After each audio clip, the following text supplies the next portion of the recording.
दोस्तों, स्वर कोकिला लता मंगेशकर ने 92 साल की उम्र में इस दुनिया को अलविदा कह दिया। मुंबई के ब्रीच कैंडी अस्पताल में 6 फरवरी की सुबह उन्होंने अंतिम सांस ली, जहां कोरोना से संक्रमित होने के बाद उन्हें भर्ती किया गया था। लता मंगेशकर के निधन से पूरे देश में शोक की लहर है। भारत रत्न से सम्मानित लता मंगेशकर ने साल 1942 में अपने सिंगिंग करियर की शुरुआत की थी। उन्हें पहचान फिल्म महल के गाने आएगा आने वाला से मिली थी। लता मंगेशकर ने दुनिया भर की 36 भाषाओं में 50,000 से ज्यादा गाने गाए हैं। एक गायिका के तौर पर इतने लंबे करियर में लता मंगेशकर ने काफी संपत्ति भी बनाई थी, जो कि उनके जाने के बाद किसकी होगी, ये बड़ा सवाल अब खड़ा हो चुका है। लता मंगेशकर अपने पीछे इतनी प्रॉपर्टी छोड़कर गई हैं दोस्तों, जिसका अनुमान लगाना भी नाकाफी है। और लता जी के खाते में हमेशा उनके गानों की रॉयल्टी के तौर पर पैसा आता रहेगा। मतलब उनके जाने के बाद भी लता जी की कमाई रुकेगी नहीं। मगर अंदरूनी खबरें जो आ रही हैं वो बिल्कुल भी अच्छी नहीं है, क्योंकि रिपोर्ट्स की माने तो लता मंगेशकर की प्रॉपर्टी को लेकर अब कलह शुरू हो गई है, जिसकी पूरी डिटेल हम आपको बताते हैं। आप भी वीडियो को लाइक और शेयर करें और लता मंगेशकर की प्रॉपर्टी का सही हकदार किसे होना चाहिए, इस पर अपनी राय जरूर रखें। चैनल को सब्सक्राइब कर चैनल के साथ जुड़कर हमारी आवाज बने, हमारी ताकत बढ़ाएं। तो TrustedNetWorth.com की एक रिपोर्ट की माने तो लता मंगेशकर की कुल प्रॉपर्टी करीब 50 मिलियन अमेरिकी डॉलर के आसपास है, जो कि भारतीय रुपयों में तकरीबन 370 करोड़ रुपए होती है। ये तो वो प्रॉपर्टी है जो कि लता जी ने अपनी गायकी से कमाई। इसके अलावा लता जी की अधिकांश कमाई उनके गानों की रॉयल्टी और उनके निवेश से आती है, जो कि उनके जाने के बाद भी जारी रहेगी। लता मंगेशकर ने पहली बार मराठी फिल्म किती हसल के लिए गाना गाया था। हालांकि उनका पहला गाना कभी रिलीज नहीं हुआ। कहा जाता है कि लता मंगेशकर की पहली कमाई केवल 25 रुपए थी, लेकिन अपने अंत तक वो करोड़ों की संपत्ति की मालिक बन चुकी थी, जो कि उनकी बेजोड़ मेहनत का नतीजा था।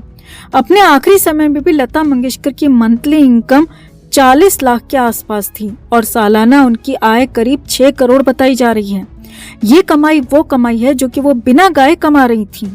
इसके अलावा भारत रत्न लता जी का साउथ मुंबई के पैडर रोड पर एक घर है, जिसका नाम प्रभु कुंज भवन है। वो इसी में रहा करती थी।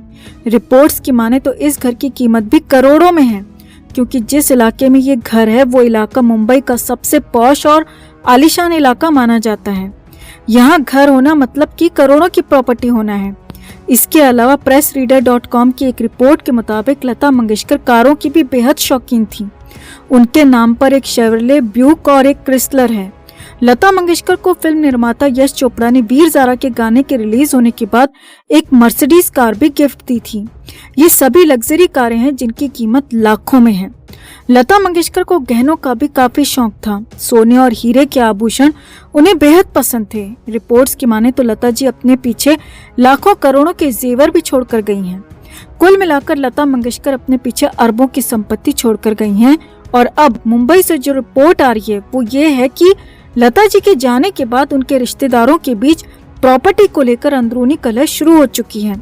हालांकि बाहर किसी ने कुछ नहीं कहा। ऑफिशियली इस बात की किसी भी तरह की कोई पुष्टि नहीं हुई है, मगर करीबी सोर्सेज की माने तो प्रॉपर्टी को लेकर द्वंद्व शुरू हो चुका है। मध्य प्रदेश के इंदौर में जन्मी लता मंगेशकर 5 भाई बहन थे।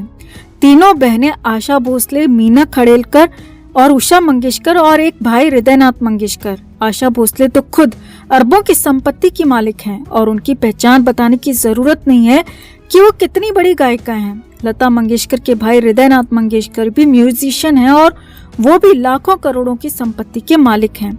बाकी दोनों बहनें भी प्लेबैक सिंगिंग और कंपोजर के तौर पर जानी जाती हैं।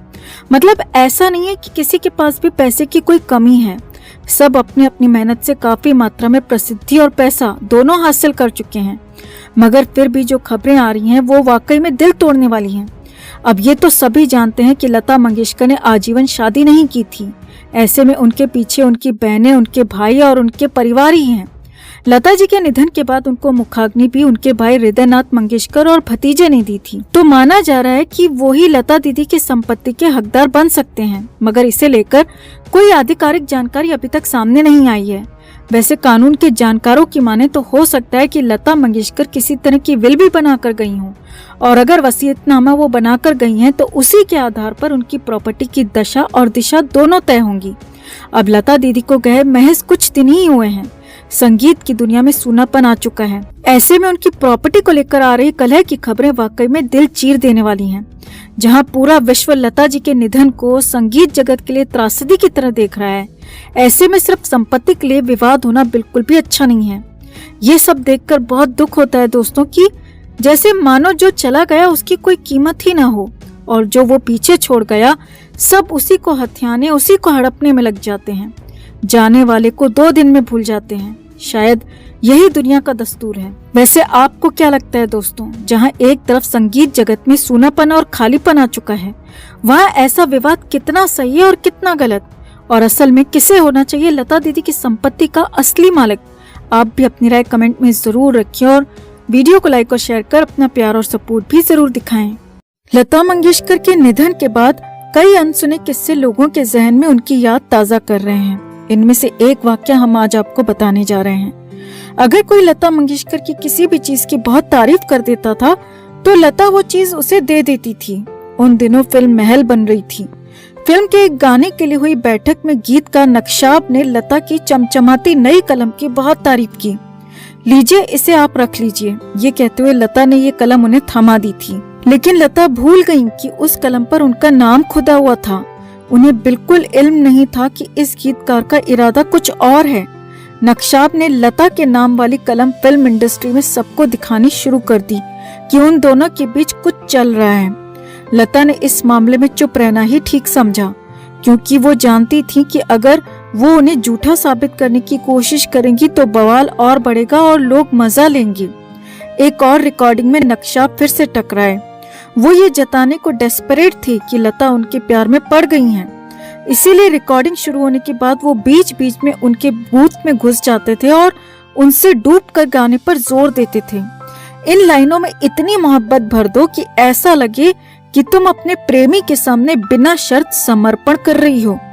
लता ने यहाँ भी अपना गुस्सा पी लिया था, लेकिन उस दिन तो हद हो गई जब ये गीतकार अचानक लता के घर पहुँच गए। लता अपने नाना चौक वाले घर के अहाते में बहनों के साथ खेल रही थी। उस समय वो महज हंसती खेलती किशोरी ही थी। इस बारे में बात करते हुए लता जी ने बताया था, अगर मैं अकेली होती तो उनके आने से दिक्कत में पड़ सकती थी, लेकिन अपनी बहनों के सामने मैं उस चिपकू आदमी से एक शब्द भी नहीं सुनना चाहती थी। मैं उन्हें सड़क पर ले गई। गुस्से में साड़ी का पल्लू कमर में खोसते हुए मैंने पूछा कि मेरी इजाजत के बिना मेरे घर आने की उनकी हिम्मत कैसे हुई। मैंने उन्हें धमकाया, अगर मैंने दोबारा तुम्हें यहाँ देखा तो तुम्हारे टुकड़े टुकड़े करके इस गटर में फेंक दूंगी। ये मत भूलना कि मैं एक मराठा